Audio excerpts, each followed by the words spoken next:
Hello, everyone. Welcome to Impact Talk, the show where we explore how organizations and individuals are creating a positive change in India and the world at large.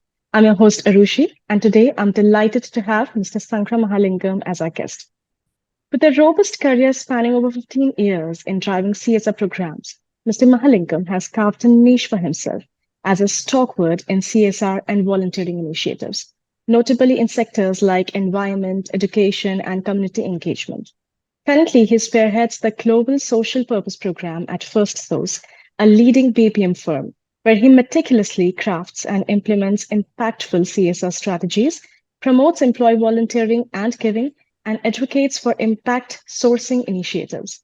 His illustrious tenure at Cognizant was characterized by his pivotal role in steering significant volunteering endeavors, aiding the company in achieving its net zero goal, and driving the transition to renewable energy through the corporate citizenship arm, climate action, and outreach for nearly a decade.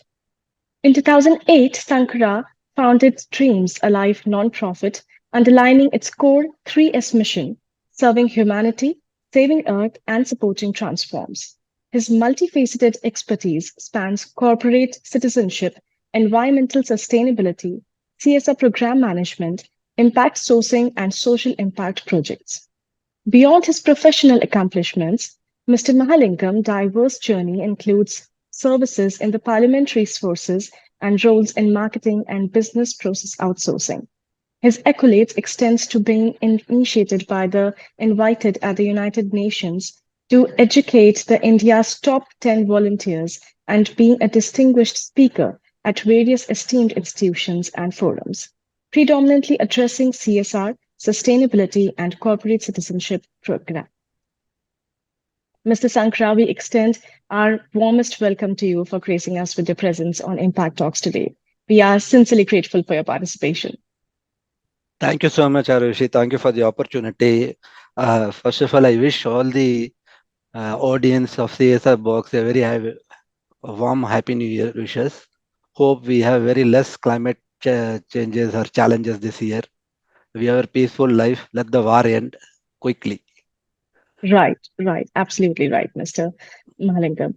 Um, Mr. Mahalingam, as the global lead of community outreach at First Source, you have played a pivotal role in driving the company's CSR initiatives and fostering positive impacts in various communities. Could you share with us a defining moment or experience that sparked your passion for social and environmental causes and how it has shaped your journey in leading impactful initiatives? This year, I'm completing my 25th year of work experience. I'm working from since 19 years old. I was a soldier there, as you mentioned, in the paramilitary force. Working in paramilitary force definitely opened up and showed me the real India because I was trained in various places. Actually, my initial training was in Odisha. Then I moved to serve in the northern part of India. And majorly, I was there in Punjab and Delhi for the majority of my time where I served. So during this time, I remember in 2003, we were put up on election duty in Uttar Pradesh. So I was traveling various rural parts of Uttar Pradesh, and we were made to stay in a village in Uttar Pradesh, where the next day election is going to be, the voting will be happening there. So when we stayed there in the night, we didn't see any electricity. There's no power grid. So we just inquired what's happening. They told, since independence, there is no electricity in this village. And in the night, the marriage was happening with the Petronas light. So that incident sparked me. Why it's happening? Why can't we do something like alternative energy? So I took it as a goal. That was one incident. Secondly, when I was serving in Delhi, I used to visit a temple nearby in Lodi Road. And when I was going there, I used to meet a small boy who was actually begging in the outside the temple. So I just stopped him. I just inquired why are you begging? And he was actually watching a new car which has come for registration, Hyundai car. And I asked him, "Do you want to buy this car?" He told yes. Very confidently, he told yes. I told, "Okay, tomorrow I will come here. You do what I tell. Definitely, you can buy this car sooner." He told, "Okay." Then I moved out. Next day, I didn't came because of my work. I was serving the force headquarters there. So 3 days I was actually having a backlog and I was clearing the work and didn't come to temple. So on the fourth day I again came. That time someone actually as I entered the temple, someone pushed me from the back. I immediately turned out. I see that Muhammad was there actually. His name is Muhammad and he was there. He told, why you didn't come? I'm waiting for the last 3 years to meet you. You told you will tell something where I can buy the car quickly. And then I was shocked. Then I understood like children in India, specifically underrepresented or underprivileged, they don't have an opportunity to come out of life. So this two incident made me to start thinking on what personally I can commit and do. In that sense, actually, I was very lucky as I got a job in Cognizant in 2005. And as I joined, I started to see opportunities. That was a very, the Cognizant is a university, I can tell you. It provided opportunities for everyone to excel in their field where they are passionate about. A photographer created a club. So these IT companies brought the kind of culture, right? The opportunities for us to do. And so I started to go out, started to plant trees. I started to volunteer in a school. All this was personally I was doing along with my team members and other things. Then the outreach program of Cognizant started in 2007. So we started to get huge support from them. The management told that, oh, you're volunteering there, let me know what I can do in this school. So they actually rewarded employee volunteering to infrastructure development. So it made a huge motivation for employees to contribute. Then Cognizant called me to do a full-time role promoting volunteering in Cognizant for the employees. So took up as blessings. I was doing that one. And each of the projects, thousands of projects we did together, the employees of 1 lakh employees participated. Then uh, the thing is actually uh, practical experiences provided us. No? I'm an accidental social development professional, as I mentioned earlier. So it all became like, okay, I can, this is actually a kind of opportunity or blessings for me to do. So I took this sector very seriously. And thankfully, I'm just surviving and doing my best here in this world, especially in Firstsource. I'm currently contributing for the last 2 years with the amazing team here. The world knows how much the sector really need people like you who actually want to be here because they want to be here. They want to do something better for the people. Um, Absolutely. In the intricate tapestry of first source CSR commitment, employee volunteering stands out as a dynamic force, compelling a positive change. Beyond a routine activity, it becomes a cornerstone, actively involving our workforce in the broader mission of social responsibility. In this dynamic CSR landscape intertwined with corporate strategy, could you shed light on how employee volunteering serves as a linkage, propelling out, overreach initiatives, leveraging your extensive experience? Please share insights on how this distinctive engagement approach not only aligns with the organization's core values, but also act as a catalyst, fostering profound employee engagement and leaving an enduring impact on the communities we serve. Absolutely. See, the millennial world, the employees of companies don't see a company as just a earning medium. They don't want to just come and earn money here because they want to live a life of purpose, right? They Right. want to understand how they can contribute in their community. See, if you see when they have a program, these kinds of employee volunteering program, when it's open, no, I can just give the recent Chennai floods as an example because when Chennai flood came, the next day we had a practice, right? So with the experience of previous floods in India, we immediately next day we create a group of volunteers immediately in WhatsApp. We started conversing what's happening, what help we can do, and we start reaching the relief. And then very next day, like 4th December, it happened. 5th, I was there in the field supporting the local communities wherever I can go, like there is no water lagging because mostly the city was cut out. So the communication part was there.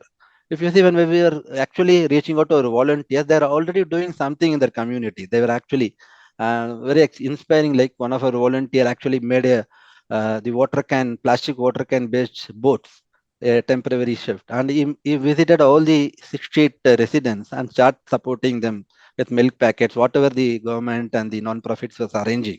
He was able to go because he know the locality. You know what, where is road, where is the drainage, what, no, he understands these things, how we need to walk in this place without seeing that actually. So the employee volunteering actually it becomes like creating in the as the nation is developing, we need to have everyone have a mature understanding about how to live a better life, right? How to have a harmonious correlation between the communities, and definitely employee volunteering helps in that one, to achieve that. And in Firstsource, in many of the corporates, it is actually not a exclusive projects now. It is integrated. Like for example, for hiring, we use our employees to see whether we can, especially when we are hiring impact sourcing. Our employees that go out and share about their knowledge, how to attend interviews, because many of the youth now lacks very basic skills on getting a job. Actually, they have the education, but getting a job, how to crack an interview, that's very very important. So that one part, it's always there in the employee volunteering. Secondly, everyone has a passion, or like they want to contribute in the area of environment. You see, as I told you the stories, I saw this village without electricity, so I wanted to light up a village. So I have lighted up around 5 villages as of now, various states, without electricity grid. So I visited that, I identified, I did a fundraising. The companies are supporting me in reaching there. I visited in a very remote part of Tamil Nadu in a hilltop village where we lighted them in 2010. I remember. I keep the name as Lulu, Light Up Life Up, a project name. And it was very astonishing. Like when I go and do a small 3 watt solar lantern, I provide them and light up in the village home. They are brimming with smile because they don't have anything, and for them it is a very big aspect. So when I return back to home in a urban city, for me each of the lights glowing here or the equipments I have, I feel fully fortunate. Like I need to be humble, I need to do better, I need to see how I can serve more people. So every individual in corporate sector is now doing it. So as CSR, there is aspect called ISR, individual social responsibility, and this is interlinked now. So most of the CSR programs or companies now developing, or even though there is a very less talent in designing, I'm lucky I have a good team who are doing this stuff for me. Uh, they're definitely putting a lot of. I had recently 2 months back, I had a company. They actually asked me help in uh, nominating NGOs with whom they can work out and promote employee volunteering in their company. It is a small company, but they started really. So the size doesn't matter now. Only big IT companies or manufacturing companies have a volunteering program. Not like that. Everyone started contributing. So it is a very big plus for us, especially for India as they are developing now into a mega power country. And the employee volunteering piece will definitely help on doing this. Right, right. Um, Along with employee volunteering in the landscape of first sources corporate strategy, a distinct focal point emerges: ESG impact sourcing. As we transition our discussion to this strategic initiative, it becomes a paramount to understand how this approach harmonizes with the overarching ESG, environmental, social, and governance goals of the company.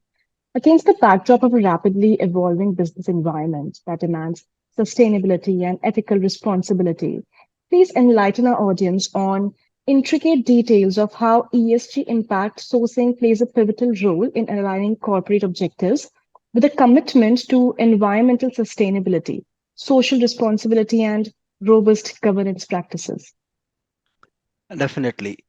See, if you see impact sourcing aspect, as many of the BPM companies or IT service companies, they started to hire in a very different, unique models. For example, we developed a model where we are bringing up a part-time opportunities for young girls who are actually pursuing undergraduation, right?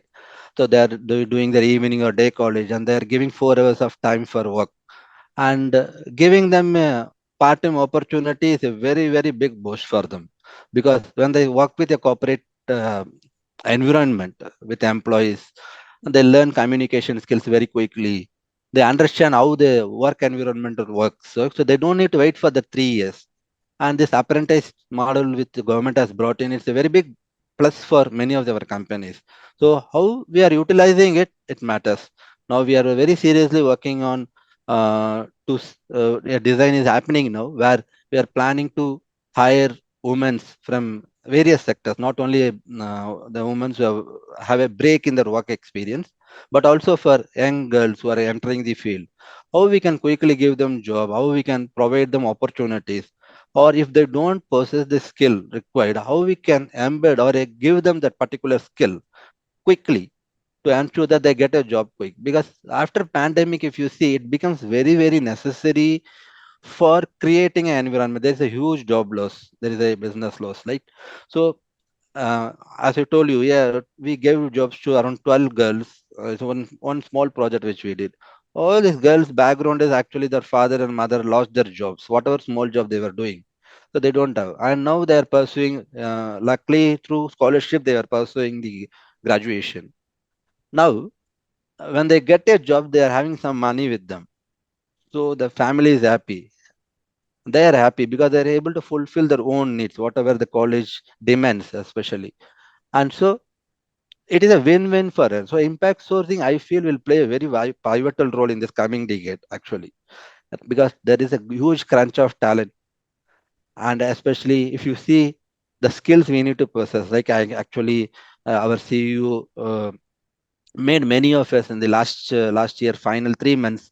There was a sprint happening where we were told to complete training on AI and digital transformation because it is real.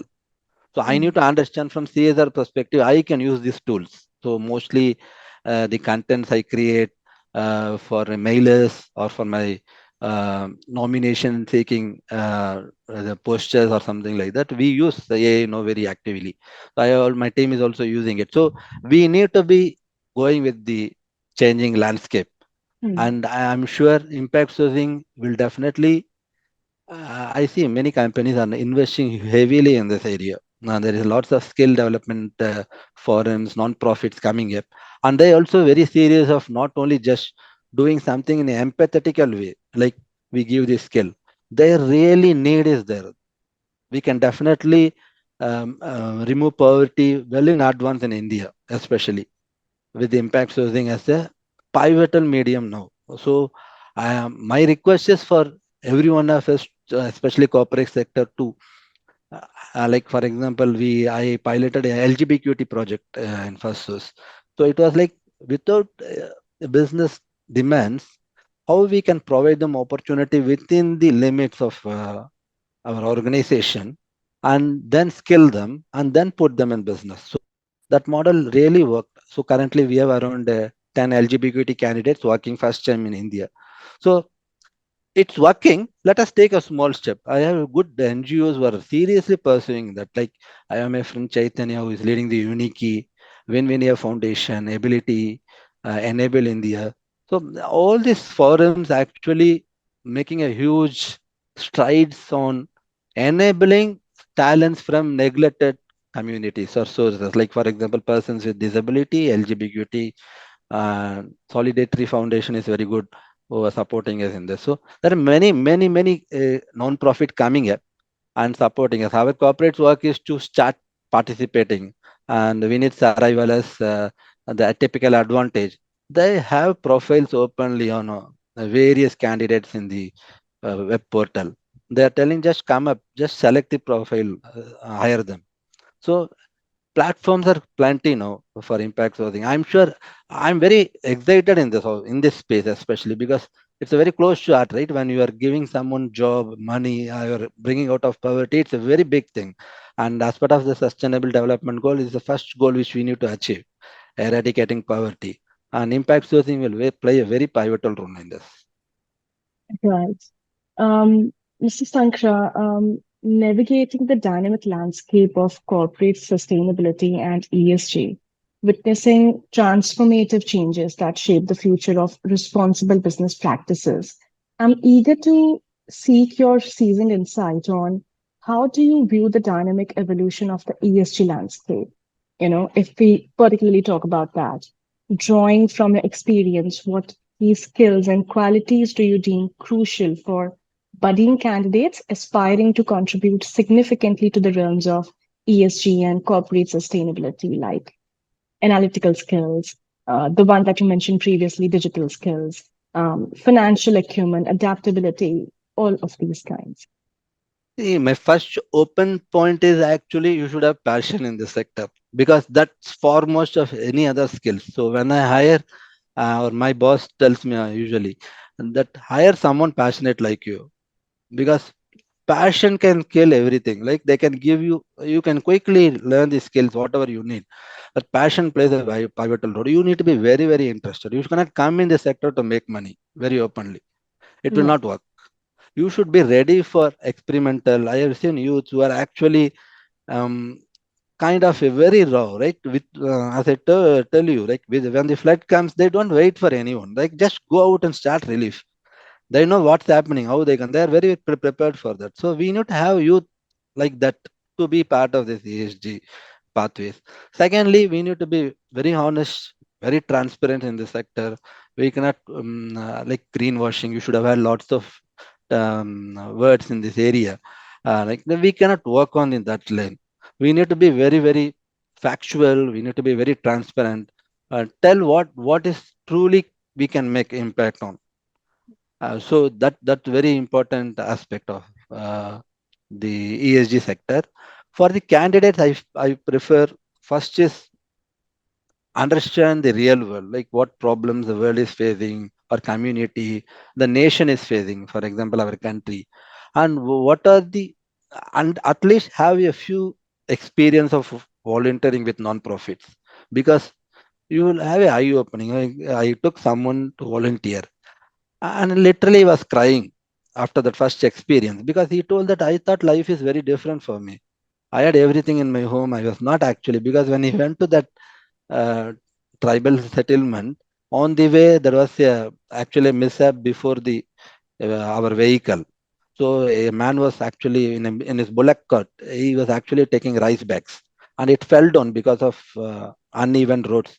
And we were actually, he was an old man. He was taking all the bags, rice bags, and keeping in. And our volunteers helped. It took 3 hours for them to do that one. They understood like how these people are living in a very horrible conditions.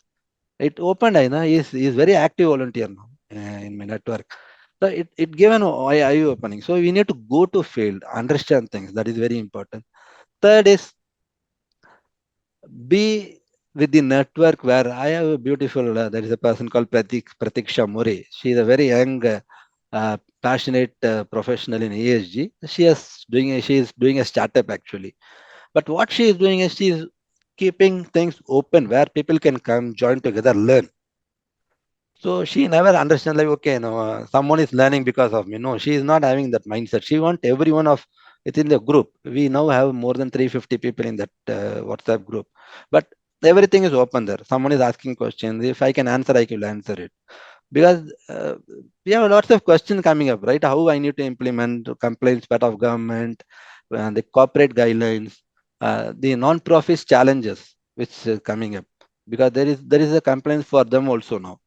So understanding all this, what you say, the processes and implementing a very robust, because many people think that volunteering or the social programs is very easy. We need to go out and do. No, it's not easier.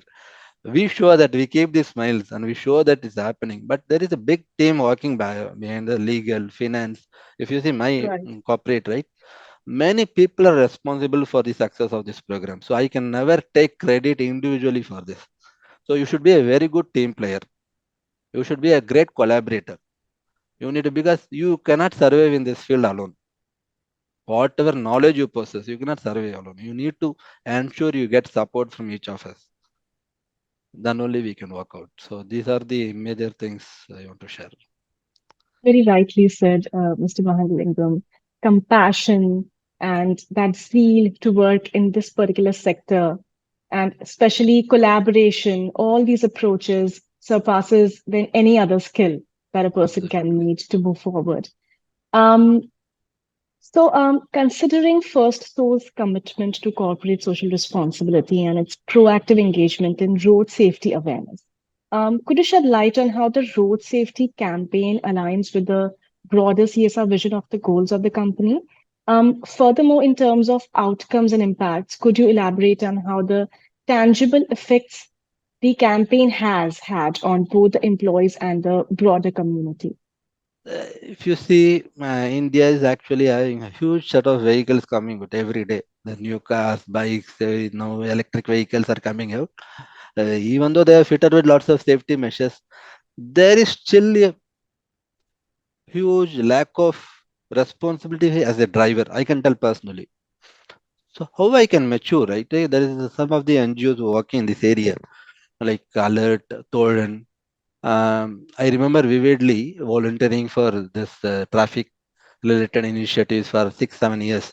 So where we every Thursday we stand in roads, we show a play card in the signal, where there will be every signal spot we can see volunteers. Especially it is happen in Chennai in a very large scale. I still we have that group, traffic awareness campaign, TAC group, and every day we go there, right? We on Thursdays when we show that play cards giving importance of wearing a seat belt or strap. So when I tell someone to wear strap, they will see first their buttons. They thought the buttons are open. So they don't know that straps are open always. So put the straps, wear the seat belts, close down, or the sitting positions of the car. So we actually promote all these things. I still remember someone called me, my previous company's boss. He called me.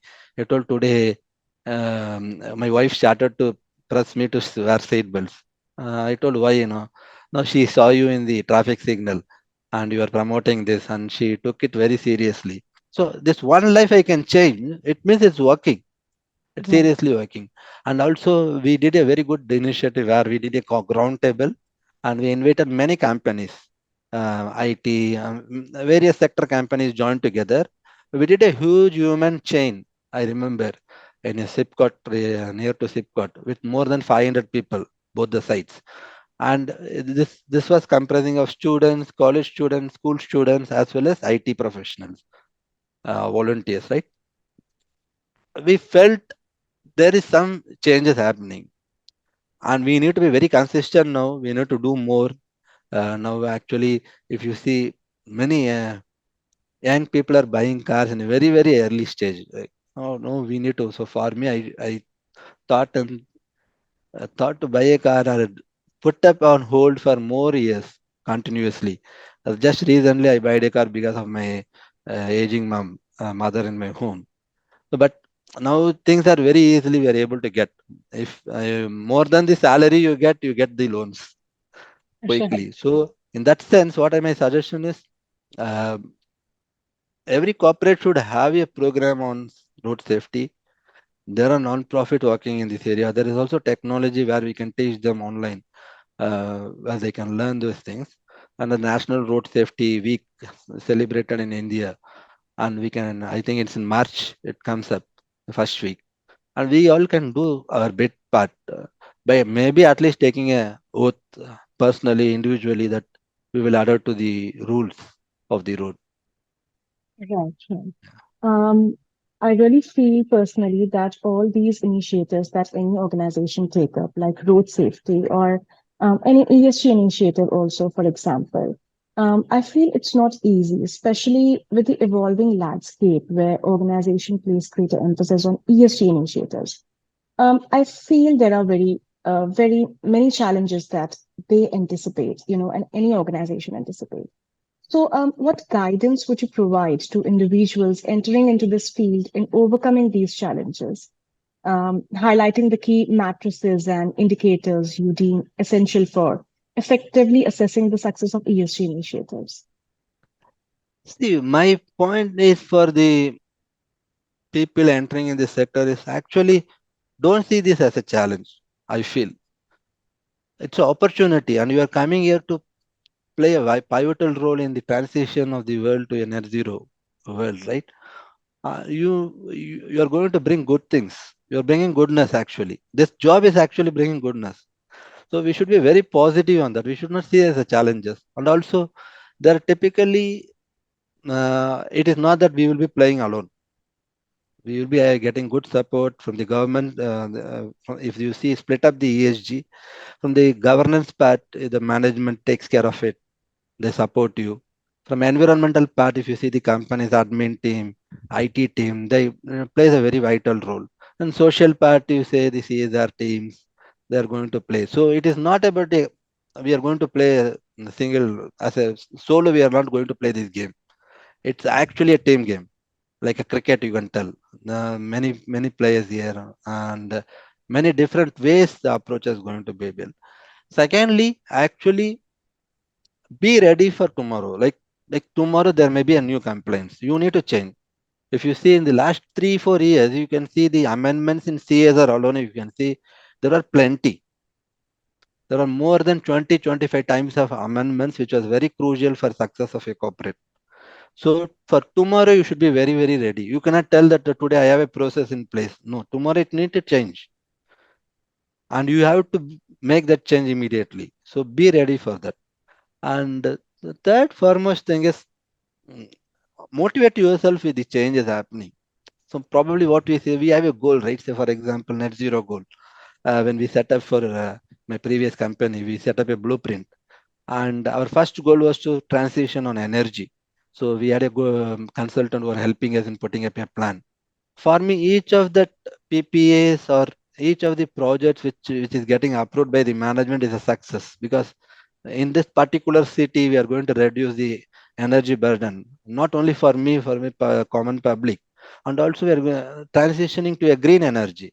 It's beautiful, right? So solar energy or wind, it's a beautiful thing. So when I see that, when I take this as a motivation for the next city or next project, so that is what we all need to do.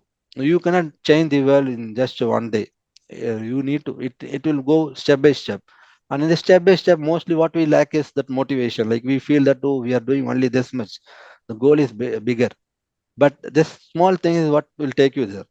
So always be motivated with what success you are accomplishing as a ESG professional, as a team in the company. I attest to everything that you have said, especially that particular part where you said how to be in this sector, it's all about collaboration and teamwork. You're not doing anything alone. You have a big team behind you, which is supporting you, pushing you forward, motivating you also at times. Um, Moving forward, with the team, today's time, technology is also very enabling and efficient and an effective, collaborative way of, analyzing and communicating of ESG data and information, as well as creating new opportunities and challenges for ESG performances and impact. For example, automation, artificial intelligence, and blockchain can help improve ESG reporting and disclose.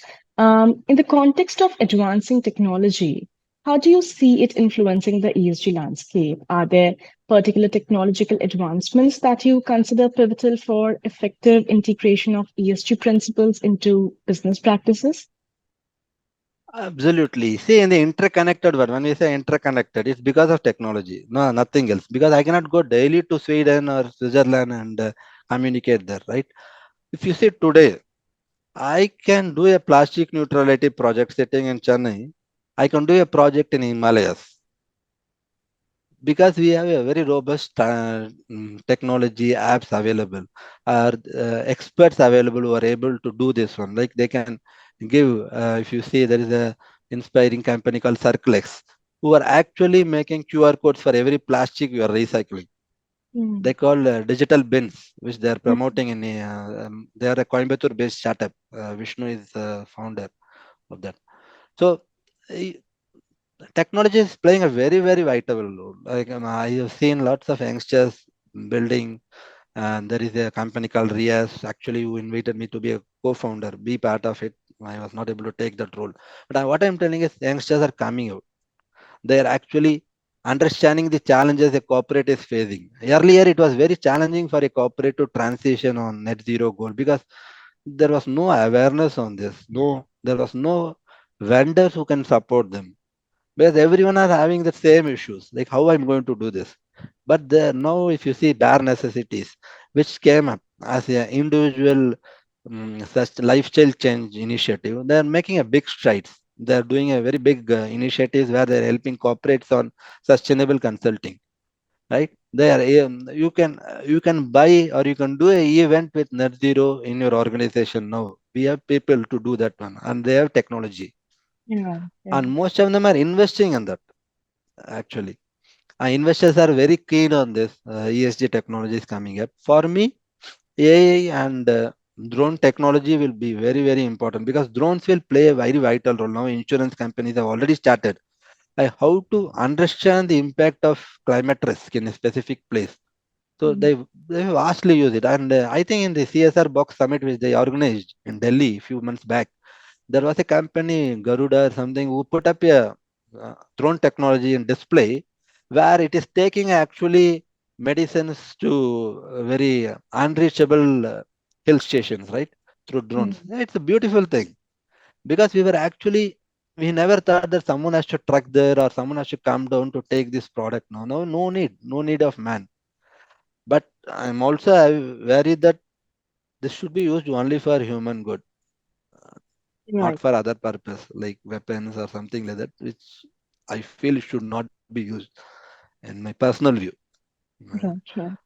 But technology will definitely continue to play a very important role in the net zero transition of the world. I'm sure on that. I'm very optimistic. So I'm learning these skills. Mm. I'm very open. I was signed up for many newsletters on AI. I just yesterday I tried about how emotional prompts we can use to make our chat GPT give more better results. Uh, Right. Right.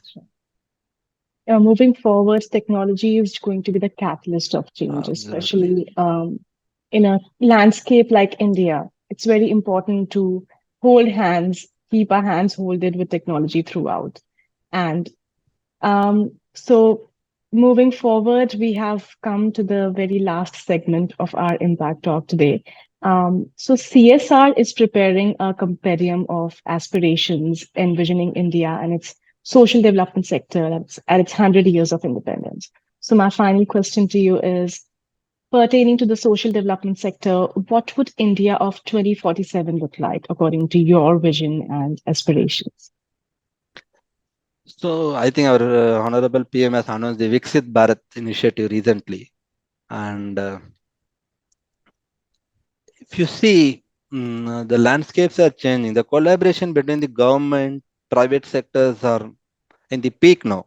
So they're open. They're calling us. If you see after COVID, they understood that funds are not alone important. We need knowledgeable workers or maybe corporate citizens to be part of the solutions. We are actually supporting governments in many aspects of building their program designs. Or many people are now getting deployed. I think if you see given the Nudge program, they have actually brought in experienced corporate professional to join as a fellowship program for the government project programs actually nowadays.